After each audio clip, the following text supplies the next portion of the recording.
नमस्कार दोस्तों, स्वागत है आप सभी का आरपीएससी एग्ज़ाम्स यूट्यूब चैनल पर। दोस्तों आज के इस वीडियो सेगमेंट में अपन बात करेंगे हाइड्रोकार्बन तथा हरित गृह प्रभाव के बारे में। दोस्तों इससे पहले अपन ने कार्बन तथा कार्बन के जो ऑक्साइड हैं उनको पढ़ लिया था। नेक्स्ट वीडियो में अपन बात कर लेंगे दोस्तों पार्ट 3 में, कार्बन से संबंधित जो पार्ट 3 होगा उसमें बात कर लेंगे सभी महत्वपूर्ण क्वेश्चंस के बारे में। ठीक है दोस्तों, आज का वीडियो शुरू करते हैं। शुरू करने से पहले मैं आपको बता दूं, जितने भी केमिस्ट्री, बायोलॉजी और फिजिक्स से संबंधित वीडियोज़ हैं उनकी प्लेलिस्ट मैंने जो है डिस्क्रिप्शन में डाल दी है। आप वहाँ जा करके जो प्लेलिस्ट को देख सकते हो। इसके अलावा मैथमेटिक्स का जो प्लेलिस्ट का जो लिंक है वो भी मैंने डिस्क्रिप्शन में डाल दिया, आप उसको भी देख सकते हो। शुरू करते हैं दोस्तों आज का अपना वीडियो। जो हाइड्रोकार्बन होते हैं यानी HC हाइड्रोकार्बन जो होते हैं वो क्या होते हैं, हाइड्रोजन प्लस कार्बन से मिलकर बने होते हैं। सीधी सी बात है। CH4 यानी मेथेन जो होता है उसमें बंद कोण कितना होता है दोस्तों, 109 डिग्री और 28 मिनट का इसमें कोण होता है। इसको याद रखिएगा, इंपॉर्टेंट है एग्जाम की दृष्टि से, इसलिए अलग से बता रहा हूँ आपको कि जो मेथेन होता है CH4 एक हाइड्रोकार्बन है। इसमें जो कार्बन और हाइड्रोजन के मध्य या फिर जो एंगल होता है बंद कोण, कार्बन और हाइड्रोजन का जो बंद कोण होता है वो कितना होता है, 109 डिग्री और 28 मिनट का इसमें होता है। इसको याद रखिएगा दोस्तों। इसके अलावा कार्बन तथा हाइड्रोजन के यौगिक को हाइड्रोकार्बन कहते हैं। हाइड्रोकार्बन का प्राकृतिक स्रोत पेट्रोलियम व कच्चा तेल होता है। प्रथम कार्बनिक यौगिक जो है वो क्या दोस्तों, यूरिया। यूरिया को किसने बताया, हवोलर जो नाम के एक व्यक्ति थे, उन्होंने बताया कि यूरिया जो प्रथम कार्बनिक यौगिक है। ठीक है दोस्तों, इसका सूत्र होता है यूरिया का NH2CONH2। ठीक है दोस्तों, इसको याद रखिएगा आप। इसके अलावा बात कर लेते हैं दोस्तों हाइड्रोकार्बन के प्रकार के बारे में। तो सबसे पहले बात करेंगे विवर्त या चक्रीय, विवर्त चक्रीय अथवा अचक्रीय हाइड्रोकार्बन। अचक्रीय हाइड्रोकार्बन का दूसरा नाम दोस्तों विवर्त चक्रीय। इस प्रकार के हाइड्रोकार्बन में कार्बन श्रृंखला के प्रारंभिक और अंतिम सिरे जुड़े हुए नहीं होते दोस्तों। साइक्लिक में तो क्या होते हैं, प्रारंभिक सिरा अंतिम सिरे से जुड़ा रहता है, इसलिए साइक्लिक होते हैं।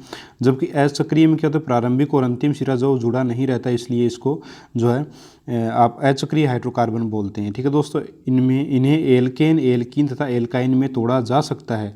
एल्केनों में कार्बन कार्बन के मध्य एकल बंध होता है, जबकि एल्कीन में डबल बंध और एल्काइन में दोस्तों क्या होता है, ट्रिपल बॉन्ड होता है। ये यहाँ पे आपको मैंने बता रखा है। ठीक है दोस्तों, नेक्स्ट देख लेते हैं चक्रीय हाइड्रोकार्बन। चक्रीय हाइड्रोकार्बन क्या होते हैं, इस प्रकार के हाइड्रोकार्बन में प्रथम और अंतिम कार्बन आपस में क्या होते हैं दोस्तों, जुड़े रहते हैं तथा एक वलय के रूप में रहते हैं। इन्हें कार्बोसाइक्लिक यौगिक भी कहते हैं। कार्बोसाइक्लिक यौगिक जो है वो चक्रीय हाइड्रोकार्बन को दोस्तों बोला जाता है। उनमें प्रथम जो कार्बन है वो अंतिम कार्बन से जुड़ा रहता है।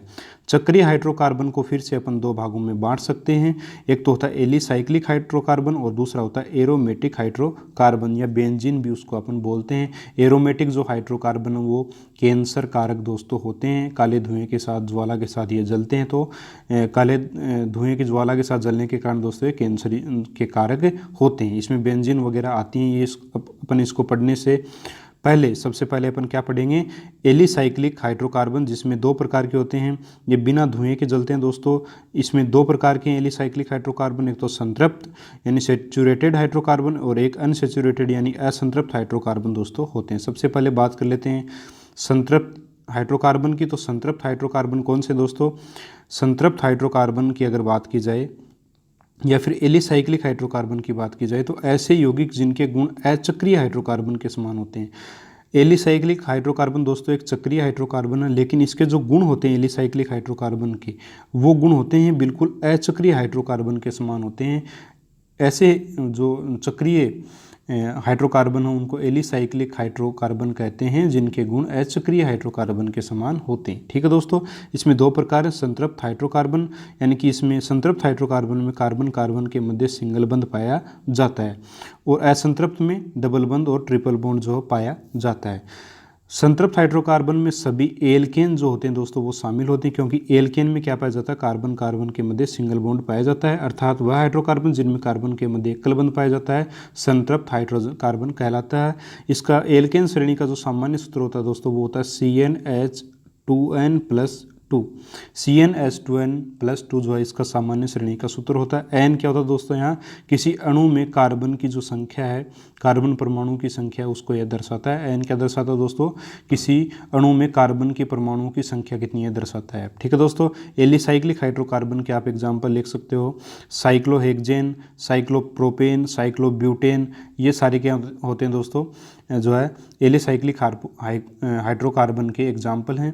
इनके गुण होते हैं दोस्तों अचक्रीय हाइड्रोकार्बन के समान, लेकिन ये खुद जो होते हैं वो चक्रीय होते हैं। इसके बाद दोस्तों देख लेते हैं चक्रीय हाइड्रोकार्बन का दूसरा प्रकार, पहला प्रकार जो है आपका एलिसाइक्लिक हाइड्रोकार्बन, उसमें जो दूसरा प्रकार है असंतृप्त हाइड्रोकार्बन।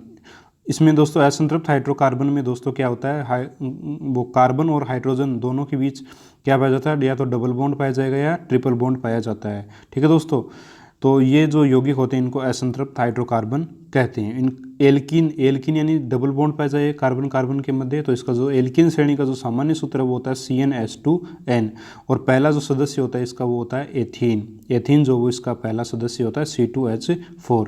ठीक है दोस्तों, CnH2n जो इसका सामान्य सूत्र होता है। एल्काइन यानी ट्रिपल बॉन्ड कार्बन कार्बन के मध्य उसको एल्काइन बोलते हैं, इसका सामान्य सूत्र होता है CnH2n-2।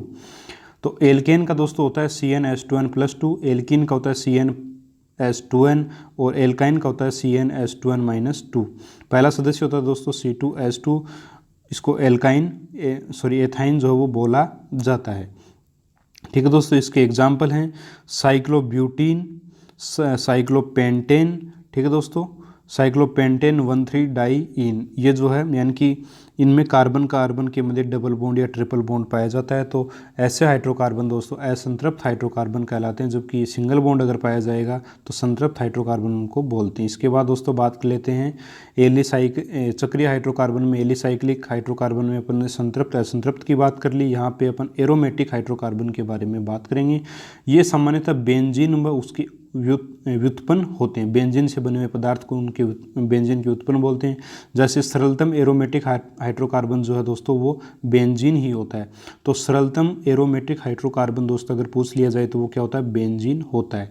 अब बेंजीन में क्या होता है दोस्तों, इस प्रकार की संरचना दोस्तों होती है, आपके सामने आपको दिखाई दे रही है संरचना जो बेंजीन की है। इसके साथ अगर NO2 जोड़ दें तो ये नाइट्रोबेंजीन हो जाएगा, CH3 जोड़ दें तो ये टोलुइन हो जाएगा, इसके साथ OH समूह जोड़ दें तो इसको फिनोल बोल देते हैं, एनिलीन बोल देते हैं यदि इसके साथ NH2 जोड़ देते हैं, और क्लोरीन जोड़ देते हैं तो इसको क्लोरोबेंजीन बोल देते हैं। तो chlorobenzene, aniline, phenol, toluene, nitrobenzene, benzene, ये सारे दोस्तों एरोमेटिक हाइड्रोकार्बन होते हैं। अब दोस्तों एरोमेटिक हाइड्रोकार्बन काले धुआं के साथ जलते हैं, इसके वजह से ये क्या होते हैं, कैंसर कारक होते हैं। एक से अधिक वलय मिलकर बहुनाभिकीय हाइड्रोकार्बन बनाते हैं। ठीक है दोस्तों, अगर एक से अधिक बेंजीन वलय अगर मिल जाएं तो उसको अपन बोलते हैं बहुनाभिकीय हाइड्रोकार्बन। जो ये हाइड्रोकार्बन है बहुनाभिकीय हाइड्रोकार्बन है। जैसे नेफ्थलीन जो है उसमें 2 बेंजीन वलय मिली होती हैं इस प्रकार से, और एंथ्रासीन जो है उसमें 3 जो है बेंजीन वलय जो है इस प्रकार से दोस्तों मिली रहती हैं। ठीक है दोस्तों, तो इसको आप याद रखिएगा। इसको संघनित हाइड्रोकार्बन भी दोस्तों बोलते हैं। नेफ्थलीन और एंथ्रासीन को संघनित जो हाइड्रोकार्बन है वो भी बोला, संघनित एरोमेटिक हाइड्रोकार्बन भी इनको बोला जाता है, क्योंकि संघनित यानी काफ़ी सारी बेंजीन वलय इसमें जुड़ी रहती हैं। नेफ्थलीन में 2 जुड़ी रहती हैं, एंथ्रासीन में 3 जुड़ी रहती हैं। ठीक है दोस्तों, इसके अलावा बात कर लें वाहनों में ईंधन के अपूर्ण दहन तथा उद्योगों व ताप बिजली घरों में भी जीवाश्म ईंधन के अपूर्ण दहन पे हाइड्रोकार्बन उत्पन्न होते हैं। हानिकारक प्रभाव क्या है इनका, एरोमेटिक हाइड्रोकार्बन जो है वो कैंसर जन्य होते हैं, या मैंने आपको बता दिया है। हाइड्रोकार्बन मानव शरीर में विभिन्न झिल्लियों, आँखों तथा नाक में जलन उत्पन्न करते रहते हैं। साथ ही मेथेन एक हरित गृह गैस है जिसे मार्स गैस भी कहते हैं। मेथेन का दोस्तों दूसरा नाम जो वो है मार्स गैस, क्योंकि जो मार्स यानी मंगल जो ग्रह है उसके ऊपर मेथेन काफ़ी मात्रा में पाई जाती है, इसलिए इसको मार्स गैस भी बोलते हैं। मार्स गैस क्या होती है, यह कार्बन डाइऑक्साइड से 20 गुना भारी तथा अधिक सौर ऊर्जा अवशोषित करती है। यह दलदली भूमि से उत्पन्न होती है। जैसे चावल के खेत से दोस्तों कौन सी गैस उत्पन्न होती है, मेथेन गैस उत्पन्न होती है। तो याद रखिएगा, काफ़ी बार पूछ लिया जाता है और पूछा भी गया है कि चावल के दलदले खेत से कौन सी गैस उत्पन्न होती है, तो मेथेन गैस वहाँ से उत्पन्न होती है। अब बात कर लेते हैं दोस्तों ग्रीन हाउस प्रभाव की। तो ठंडे प्रदेशों में फल सब्जी आदि कांच द्वारा ढके या आच्छादित क्षेत्र में उगाए जाते हैं। इस क्षेत्र को ही दोस्तों क्या कहते हैं, हरित गृह कहते हैं।